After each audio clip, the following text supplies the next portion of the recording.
Hey friends, it's been so good just to get to know you guys in the discussion threads. Last week we had that massive document, the Lominger competency skill document, and you guys did such a great job of kind of mining down or burrowing down into that huge document to get out those half a dozen pages for each of the particular skills that you're looking at working on during this time. And I just so enjoyed reading your responses, and your interaction with each other was just great.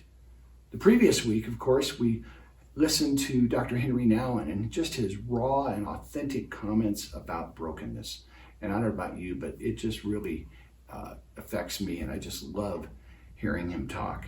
Thank you so much to several of you that were so kind in your comments to me about my personal blog that I shared with you last week.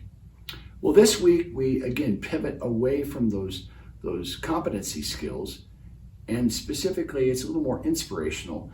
A couple of years ago I was able to, right after that interview with Pastor Michael Walker at Church in the City, Beth Abraham, that huge Messianic congregation in downtown Denver, I went from there straight across town to the northwest part of Metro Denver, where we used to live, to visit with my old boss, Pastor Tom Stipe, who was one of the founders of the Jesus movement in Southern California in the 1970s.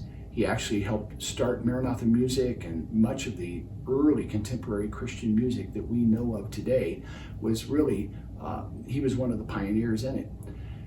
What I didn't know was that this interview that I did a couple of years ago would be the last time I would see Tom alive. Tom, his health began to decline, and then it got real serious a few months ago, and just about 2 months ago now, he passed away. And it really hit me.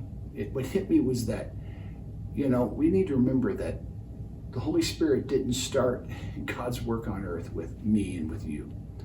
That we are on the shoulders of those before us. And of course, church history teaches us that, but even in a more practical way, there are people in your life, people in my life, that if we were to talk to them today, maybe their counsel or their comments might not be cutting edge relevant, but it would still be a blessing to them and to us to connect with them, because it reminds us that God has been moving throughout the generations, and that they were a significant link to what God has done and is doing in our lives today.